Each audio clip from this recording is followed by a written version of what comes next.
Hello and welcome to the show today. My guests are a pair of talented writers from the radio play called Glass Slippers. Let's go to a clip now to see an upcoming clip from the new episode. I'll be in class in a couple of hours, so you can come back here then. I'm not gonna change my schedule around just for you, sweetie. Can you not smoke around me? I don't care if you get cancer, but I prefer if my lungs remain virgin. I'm not changing my habits for you either. Strawberry. Strawberry? Okay, you win. I'll go somewhere else. God forbid I throw a wrench in your schedule, gardener. She's a feisty one. It's not just marvelous people. Ladies and gentlemen, Louise and Nicole.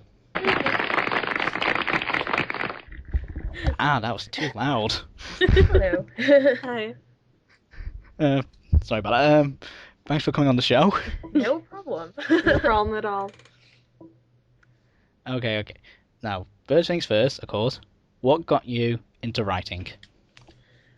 Well, are we talking about for the radio play or for when we just... Well, just writing in general. Well, I've never been that big of a writer. Actually, I was into drawing.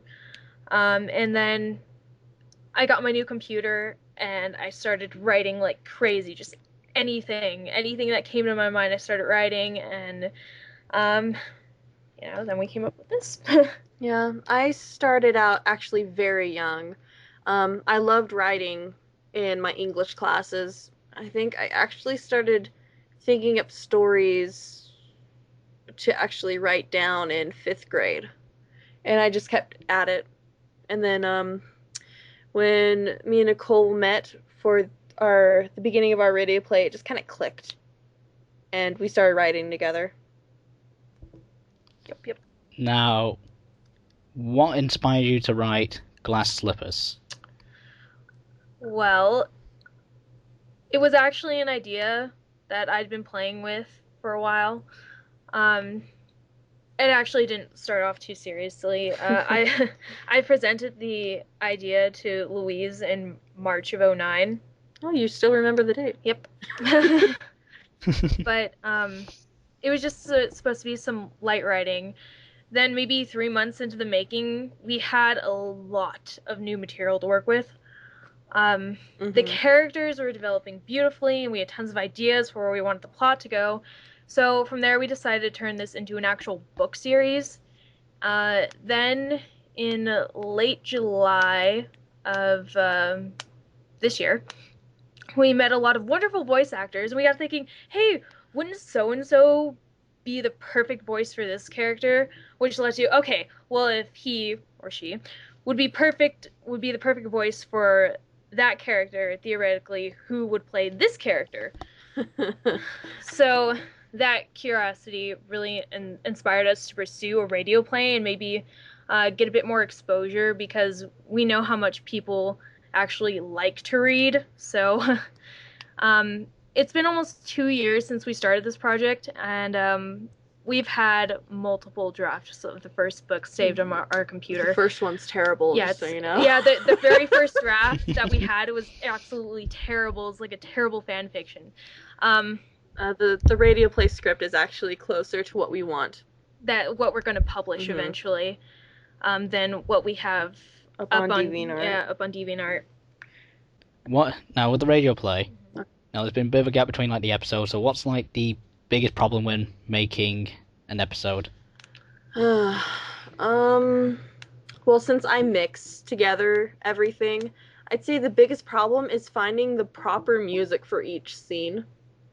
But that's very small and it goes by quickly.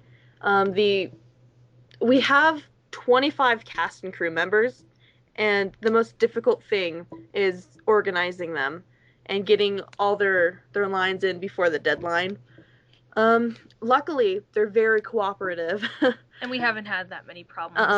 They're all really fantastic. So we're very honored to have them on our project. Yep, they're fantastic people. So if we were still trying to animate, I think that would be the hardest thing, because hand-drawn animation, as I'm sure any 2D animator animation artist already knows, is incredibly time consuming, and if you don't know how it's done from the get-go, you're not going to get very far without a teacher. So we're hunting for an animator right now. Yeah. Because we can't do it on our own. Nope. Well, I hope you definitely find one. Next question is, who's your favorite character so far? Let's see. Well, for me, I think every character has been a favorite of mine at one time or another. But right now, I'd say it's definitely Leonard, who's our charming, princely character.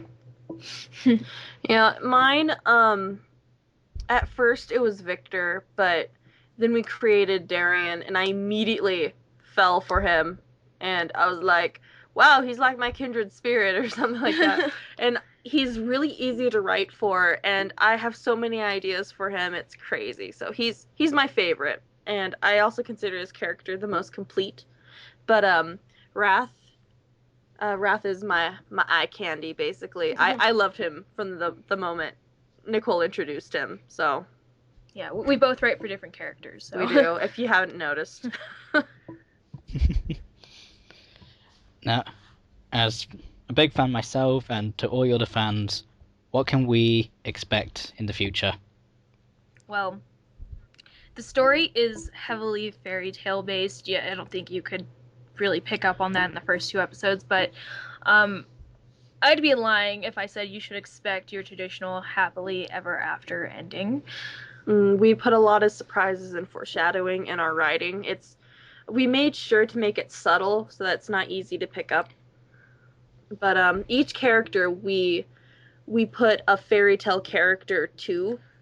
So each of our characters resembles a character from a fairy tale. So for example, this is just for example, and it's the easiest one to pick up. Vienna is Cinderella in the first book. Okay. So I know it's really hard to pick up right now, but it's the easiest one. If once we get more episodes out, you'll notice. Yeah, there's just a lot of fairy tale references, a lot of action. So much drama. Yeah, well, I mean, there's drama, there's comedy, there's a bit of romance, but I mean, we really wanted this to be accessible to everyone, not just girls or not just boys. We want everyone to like it, so we made sure not to put too much action or too much romance. We're hoping it's perfect combination. Well, I'm definitely going to be looking for that for the future. And thank you for all the time you gave me, because unfortunately we're out of it. No problem. Thank you for coming on the show. You've been terrific guests. Oh, no, thank you for having us. Yes, indeed. Ladies and gentlemen, Louise and Nicole. I've been Caboos15. Catch you next time.